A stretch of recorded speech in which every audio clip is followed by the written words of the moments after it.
저희 방송에도 이 법률 문제 때문에 전화 주시는 분들 상당히 많이 계시는데요. 이 법적인 절차를 밟는다는 것이 참 어렵기 때문에 이를 도와줄 법률 전문가에게 직접 찾아가시는 분들 또한 많이 계실 겁니다. 하지만 변호사로부터 법률 서비스를 좀 받다가 제대로 조언이나 도움을 받지 못해서 좀 불만을 느끼시거나 피해를 보시는 분들도 간혹 계시다고 하는데요. 오늘은 이 같은 변호 서비스와 관련된 피해 내용과 대처 방법 또 주의해야 될 점까지 자세하게 짚어봅니다. 오늘 도움 말씀 주시기 위해서 한국소비자원의 최성철 차장님 나와주셨습니다. 안녕하십니까? 네, 안녕하십니까. 자, 먼저 이 차장님, 이 변호 서비스라고 하는 것이 구체적으로 어떤 내용들이 나올 수 있을까요? 네, 일상생활에 있어서 법률 문제가 발생하게 되면 개인 스스로 하지 못하는 경우들이 있거든요. 그럴 경우에 이제 법률 전문가라는 라고 하는 변호사라든지 법무사에게 의뢰를 하게 됩니다. 네. 쉽게 말하면 변호사에게 법률 조력을 받으면 변호 서비스라고 이해하시면 되고, 법무사에게 의뢰를 하게 되면 법무 서비스라고 이렇게 이해하시면 됩니다. 특히 일상생활에서 일어날 수 있는 그 법률 문제들 보면 전세보증금 문제라든지 부동산을 구입했는데 소유권 이전 등기라든지 또 신체상의 손해를 입었을 때, 상해를 입었을 때 이럴 경우에 이제 변호 서비스를 이용하는 경우들이 많습니다. 네네. 참 많은 변호사분들이나 또 법무사분들께서 참 수고를 해주고 계십니다만은 참 그 자신이 원했던 결과가 나오지 못했을 때는 참 아쉬움을 느끼는 경우가 또 있을 수밖에 없을 텐데요. 그렇죠. 관련 어떤 상담이나 피해 구제는 또 어느 정도 지금 접수가 되고 네. 있습니까? 저희 그 통계 자료에 따르면은 막 그렇게 많이 접수되는 것은 아니지만 네. 연도별로 살펴보면 2007년도에 242건, 2008년도에 376건, 2009년도에 376건으로 나왔습니다. 그리고 네. 이 중에서 피해 구제로 접수된 건은 2007년도에 43건, 2008년도에 51건, 2009년도에 47건 이렇게 되어 있습니다. 네, 그렇군요. 자, 지금 또 막 변호 서비스와 관련된 피해 상담 전화가 도착이 돼 있다고 합니다. 말씀을 좀 나눠보죠. 안녕하십니까? 네, 안녕하세요. 네, 자, 어떤 문제 처하고 계시는지 말씀해 주시죠. 예, 저 다름이 아니라 제가 이번에 그 남편이랑 이혼을 하기로 했거든요. 아, 예. 그 재판상 이혼은 아니고 협의 이혼인데 그 다른 거는 남편하고 있고 다 협의가 잘 됐는데 그 재산 분할에 있어서 좀 문제가 생겼어요. 그래서 남편하고 제가 함께 일해서 모은 돈이나 뭐 부동산 같은 것을 분할하는데 좀 의견이 안 맞아서 결국 제가 좀 혼자 힘으로 이렇게 해결하기는 어렵고 해서 변호사를 선임을 하고 진행을 하기로 했거든요. 네, 또 변호사 선임 과정은 또 어땠고 그 이후 절차는 어떻게 진행을 하셨죠? 이거 변호사를 선임을 해서 뭐 이렇게 상담을 하고 뭐 이렇게 해보니까 재산분할 소송을 제기하면 제가 원하는 정도 뭐 재산분할을 이렇게 받을 수 있을 거라고 말을 하더라고요. 예.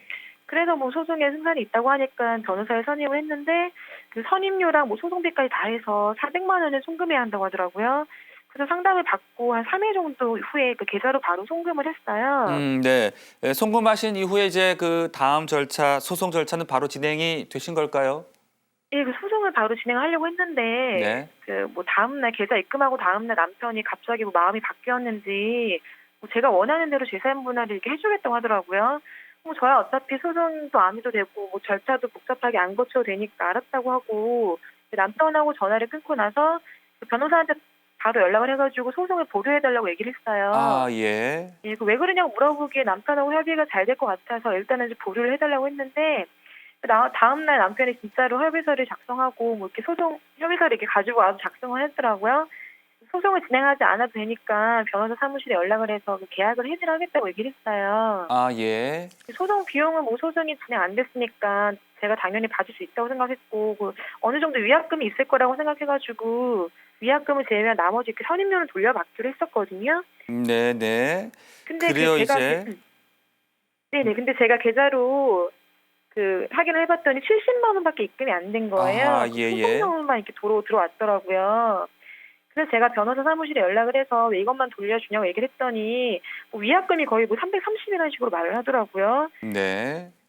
그래서 제가 일단 받지 못한 돈 330만 원 중에 뭐 얼마를 해약금으로 내야 하는 게 맞는 건지 그리고 제가 해약금을 대환 나머지 금액을 좀 받으려면 어떤 방법을 취해야 하는지 궁금해 전화해드렸습니다. 예, 그리고 일단 소송으로까지 가지 않게 되는 건 참 다행스러운 일인데 이제 그 계약을 해지하시면서 글쎄요, 그 소송 비용 이외에 나머지 금액 330만 원 정도를 지금 돌려받지 못하고 계시는데 이 정도 금액이 위약금으로는 좀 많은 것은 아닌지 또 지금 불만을 이야기하고 계십니다. 어떻게 보십니까?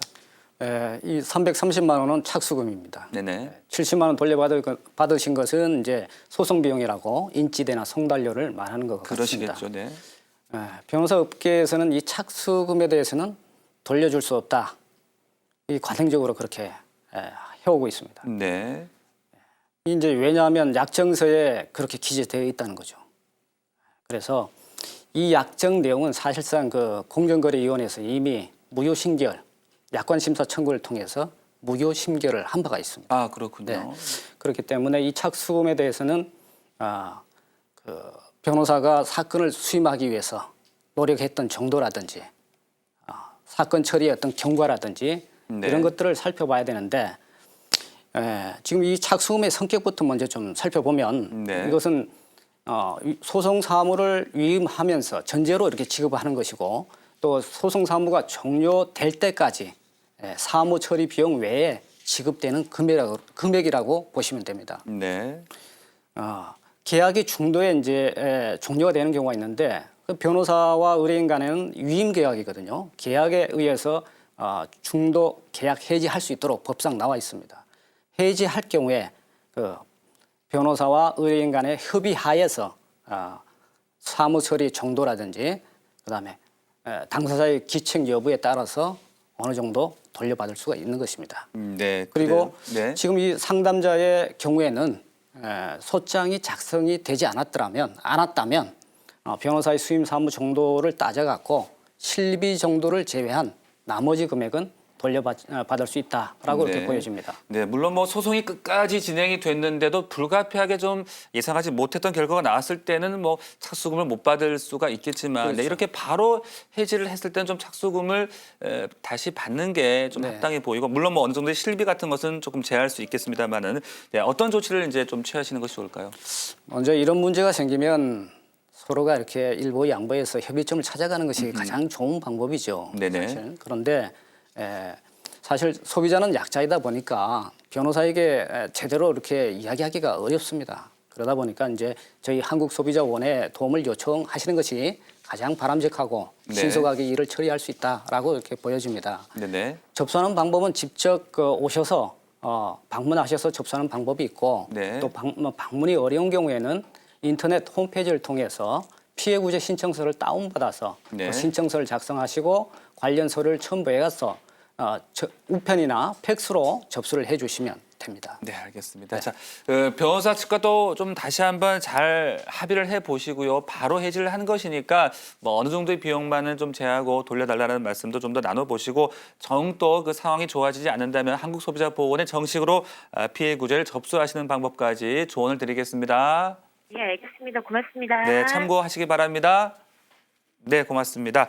자, 이 변호 서비스를 이용했다가 피해를 본 분들이 이제 적잖이 계실 텐데 그 피해 유형에는 어떤 것들이 있을까요? 네, 크게 나누어서 보수와 불성실 부분으로 나눠 줄 수가 네네. 있습니다.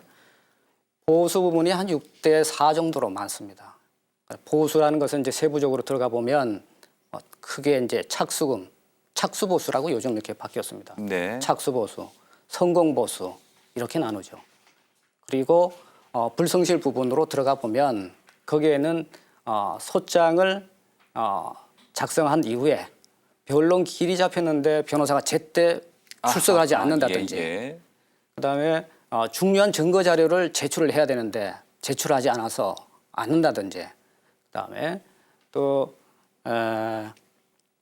소송 그러니까 변호사가 변론을 진행을 해줘야 되는데 네. 제때 안 나가서 소송이 치하되는 경우가 있습니다. 그런 경우를 이제 볼 수가 있습니다. 네, 이제 또 아무래도 소비자분들은 약자 입장에 있다 보니까 여러 가지 피해를 또 보실 수가 있으실 텐데 이렇게 피해를 당하는 이유를 찾는다면 어디에서 찾을 수 있을까요? 크게는 이제 그 약정할 당시에 약정 단계에서 아주 중요하죠. 이 네네. 약정 내용이 사실 소비자는 그 비전문가이다 보니까 또 혹은 또 변호사를 신뢰하기 때문에 약정 내용에 보통 그냥 변호사 업계에서 작성된 약정서에 공란이다 그냥 적어서 서명 날인하는 정도로 이렇게 그러시죠. 하는데 네네. 내용을 꼼꼼하게 읽어봐야 되는데 내용을 또 읽어본다 하더라도 잘 이해가 안 됩니다. 네, 사실. 맞습니다. 그 네.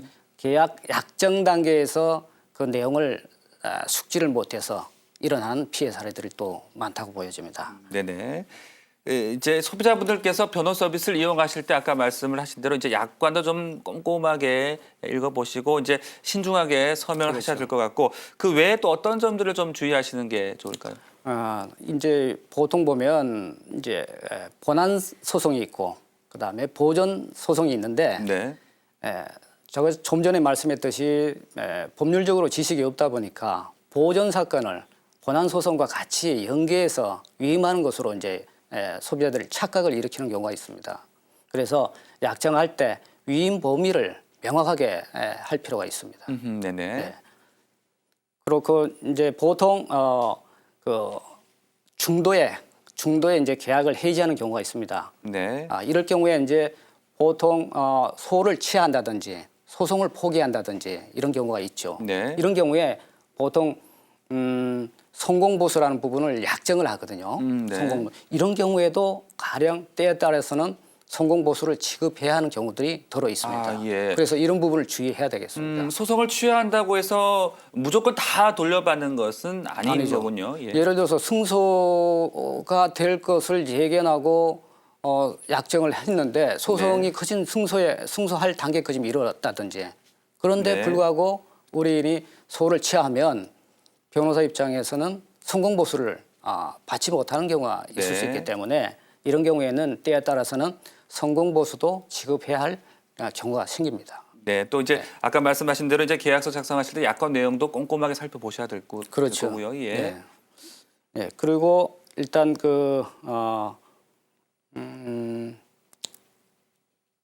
약관 계약서를 또 반드시 교부받는 것이 중요하시겠죠? 네, 그렇죠. 예. 네.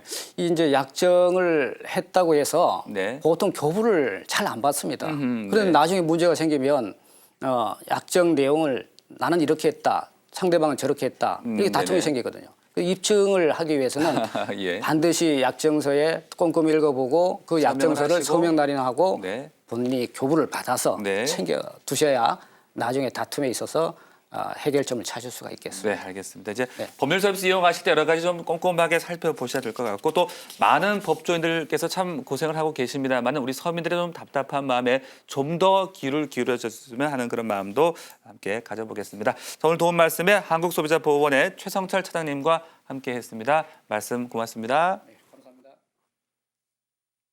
끝까지 함께해 주신 여러분 고맙습니다.